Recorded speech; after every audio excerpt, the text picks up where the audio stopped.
Since August 15th, 1945, Korea, a peninsula region in East Asia, has been divided along or near the 38th parallel, now known as the Korean Demilitarized Zone. Following Japan's surrender in August 1945, the 38th parallel was established as the boundary between Soviet and American occupation zones. Subsequently, in 1948, two states declared independence, each claiming sovereignty over the entire Korean peninsula. South Korea, known as the Republic of Korea, on August 15th, 1948, encompassing its southern half, and North Korea, referred to as the Democratic People's Republic of Korea, on September 9th, 1948, encompassing its northern half. On the 25th of June 1950, North Korea launched an invasion of South Korea, aiming to reunify the peninsula under communist rule. This initiated the Korean War, which lasted from June 25th, 1950 to July 27th, 1953, culminating in a stalemate and leaving Korea partitioned by the Korean Demilitarized Zone to this day. Today, North and South Korea have been divided for more than 70 years, and one byproduct of this separation is that both Koreas now speak Korean differently for the most part. The differences primarily stem from South Korea's frequent adoption of English loanwords, whereas the North's isolationist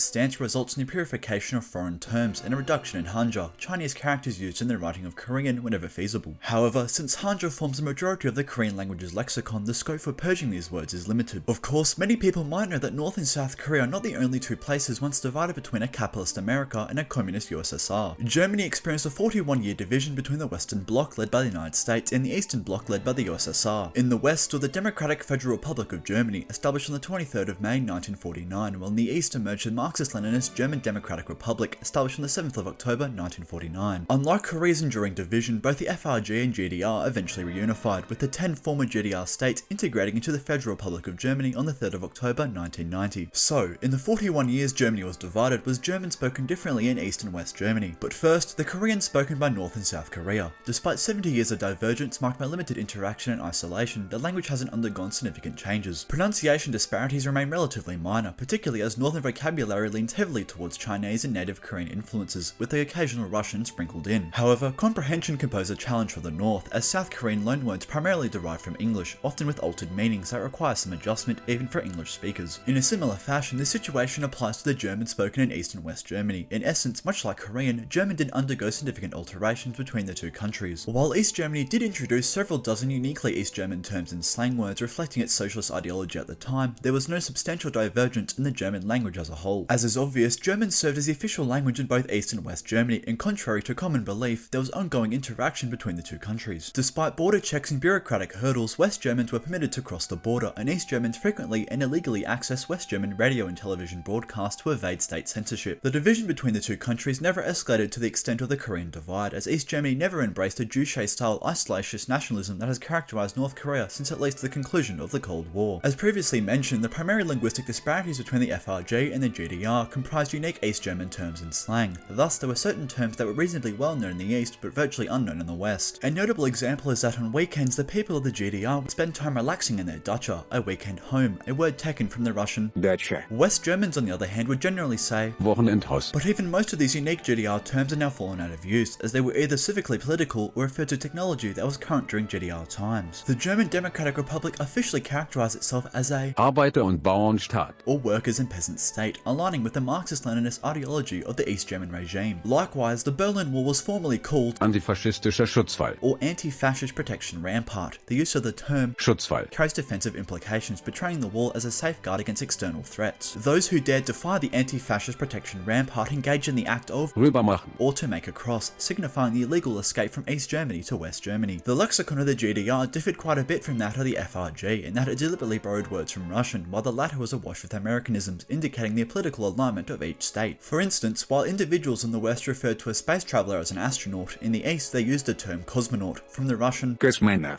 Likewise, Chekist, derived from the Russian Cheka, the original Soviet secret police organization, serves as the official title for a member of the Stasi, East Germany's secret police agency. In addition to Russian loanwords, the jargon of the GDR was characterized by convoluted technical terms. For example, a conscript without arms in the National People's Army of the GDR was called a Bausoldat. or construction soldier. A canteen was termed a Werkküche. or work kitchen, while a swimming pool underwent a politically charged transformation into a Volksschwimmhalle. or people's swimming hall. Even ordering a side dish in a restaurant required asking for a Sättigungsbeilage. or filling side dish. There were no Krankenhäuser. or hospitals in East Germany, but Polykliniken. and students attended a Polytechnische Oberschule. or Polytechnic Secondary School, the standard type of school in the school system of the GDR. Polylux became a generic word for an overhead projector, a word taken from the state-owned company Für Latex-Physikgeräte. that made most of East Germany's overhead fake projectors. And like many communist states, the GDR aimed to promote atheism, leading to the avoidance of words with religious connotations. Weihnachtsgeld, Or Christmas bonus was replaced with Jahresensprämie, or year-end bonus, and geflügelte Jahresendsfigur, or winged year-end figure for Weihnachtsengel, or Christmas angel. But with so many words now gone out of active use, are there any that have survived the fall of the wall? To begin with, Germans typically shop at the Supermarkt, or supermarket, yet many East Germans still recognize terms like Konsum, for cooperative shop or Kaufhalle, for shopping hall. However, these terms are mainly used in rural areas of East Germany. Although these terms from the former GDR are still in use, it would be inaccurate to assume that their usage is limited to the eastern part of the Federal Republic. Many of the examples mentioned here are likely familiar to West Germans as well, and quite a few of them have become part of the Gesamtdeutsche, or all German lexicon. For example, the terms Ossi and Wessi, short for East German and West German, never truly left their vocabulary and are now mostly used as insults by each side. In both media discourse and everyday conversation, Germans often refer to Ostdeutschland und Westdeutschland, when discussing any remaining economic or social disparities between the two parts of the country. However, efforts have been made to replace these terms with more neutral designations, such as Neue Länder, for the former East German states and Alte Länder, for the former West German states. Nevertheless, nowadays, distinguishing between West and East Germans based solely on vocabulary and speech patterns alone is difficult for German speakers, and to even do it accurately is a talent in itself.